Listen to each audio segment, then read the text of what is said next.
জঙ্গলের পাশেই একটি নদী ছিল, আর সেই নদীতে শিয়াল নৌকার উপরে বসে বসে বড়শি দিয়ে মাছ মারছিল। অন্য দিনের মতো সেদিন আর মাছ ধরে না। কিছুক্ষণ পর শিয়াল নিজে নিজে বলতে লাগলো, না, মাছ ধরে না। অন্য এক জায়গায় মাছ মারতে যেতে হবে। এখানে আর মনে হয় মাছ নেই।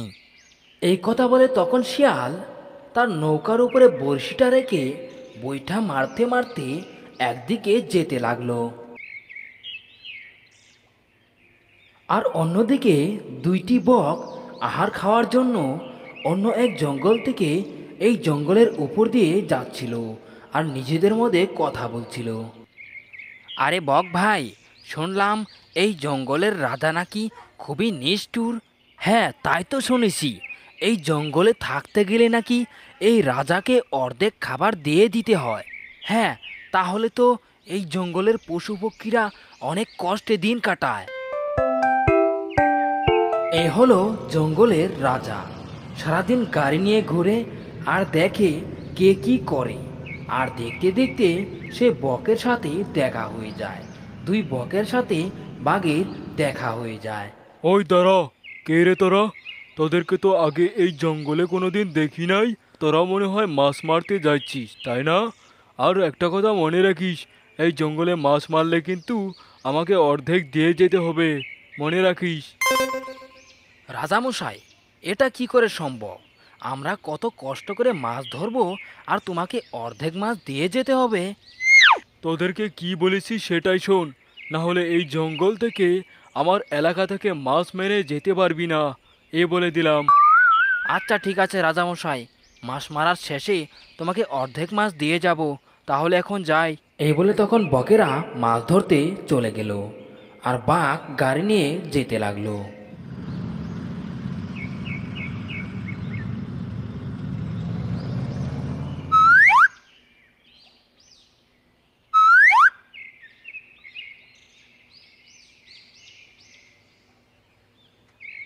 হুম, আরে কে রে তুই?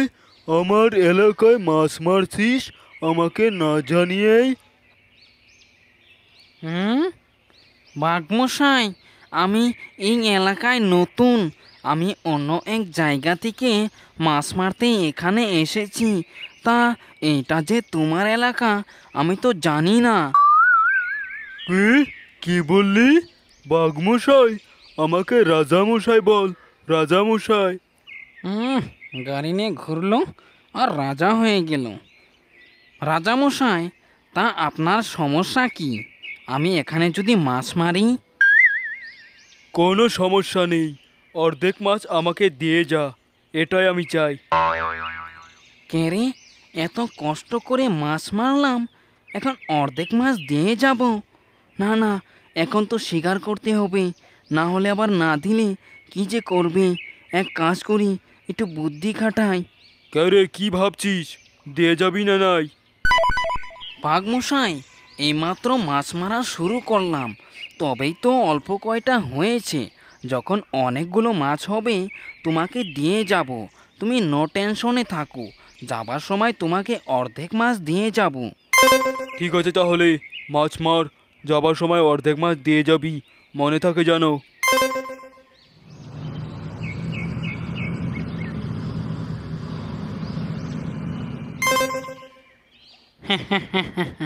কি ভেবেছে আমি ওকে মাছ দিয়ে যাব? মাছ তো ওকে দিবই না। আজ আমি চলে যাই, এরপরে যখন আসবি ওকে আচ্ছ সায়স্তা করতে হবে।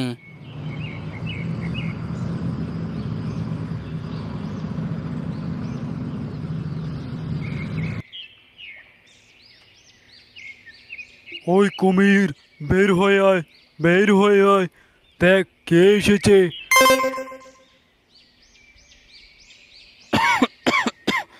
বলুন রাজামশাই, হঠাৎ আমার বাড়িতে? তোমার বাড়িতে আমি এমনি আসিনি, কষ্ট করে তোমার বাড়িতে আসা আমার কেন দরকার?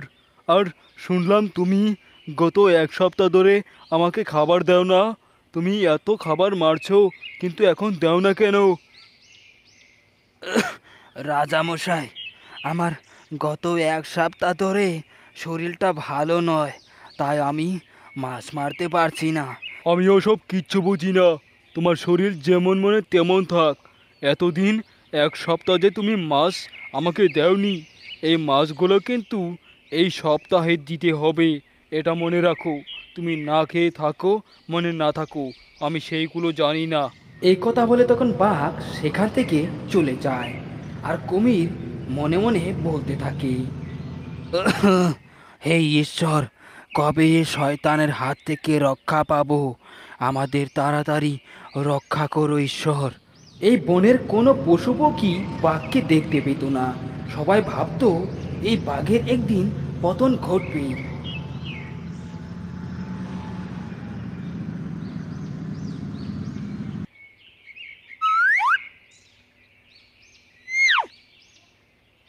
আরে আরে, দুষ্ট শিয়াল আমাকে মাছ না দিয়েই চলে গেছে। এটা তো দুষ্ট শিয়াল। যাক যাক, আজ যেভাবেই বেঁচে গেল, কাল আবার ধরবো। যদি হাতে নাতে ধরি না, আর জীবন শেষ করে ফেলবো। শিয়াল বাঘকে অর্ধেক মাছ না দিয়ে চলে গেছে। এর জন্য বাঘমশাই অনেক রাগ, আর এই কথা বলে সে চলে যায়। আর দেখতে দেখতে একদিন কেটে যায়। পরের দিন সকালে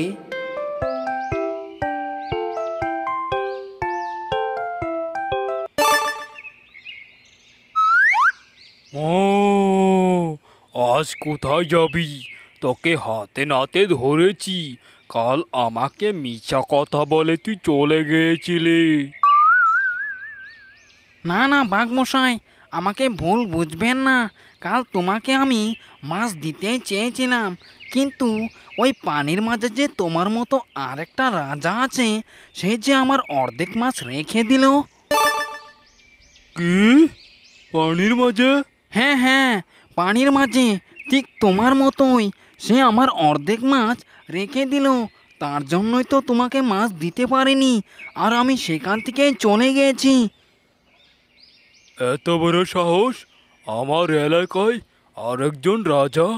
চল তো, আমাকে দেখাবি। হুম, আজ তো মরবি মরবি। উম, উম, উম, উম।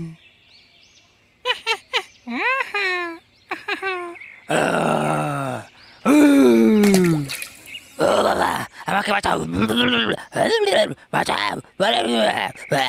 এইভাবে সেই দিন থেকে সেই দুষ্ট বাঘের পতন ঘটে। আর সেই দিন থেকে সেই জঙ্গলের সব পশু পাখিরা সুখে শান্তিতে দিন কাটাতে থাকে।